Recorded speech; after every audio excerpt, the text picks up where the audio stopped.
গল্প টুটুল আর মিতুলের বন্ধুত্ব।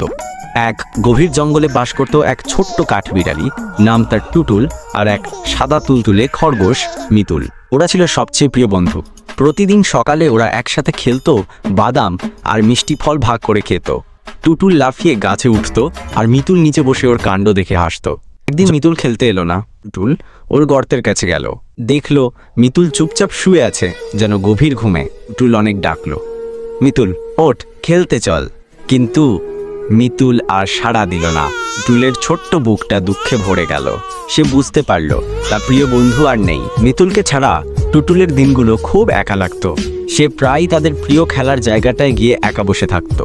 কিন্তু যখনই সে তাদের প্রিয় সেই পুরনো ওক গাছটার দিকে তাকাতো, তার মিতুলের কথা মনে পড়ত, তাদের হাসি, তাদের খুনসুটি, একসাথে কাটানো সুন্দর মুহূর্তগুলো। মিতুল শারীরিকভাবে না থাকলেও তাদের বন্ধুত্ব টুটুলের মনে সবসময় উজ্জ্বল আর জীবন্ত হয়ে রইল। বন্ধুরা, শুধুমাত্র তোমাদেরকে আনন্দ দেওয়ার জন্য এবং তোমাদেরকে হাসি মুখে রাখার জন্য আমরা দিনরাত পরিশ্রম করে ভিডিওগুলো বানাই। দয়া করে আমাদের চ্যানেলটি সাবস্ক্রাইব করে দাও এবং ভিডিওতে একটি লাইক করে দাও আর একটি কমেন্ট করে দাও।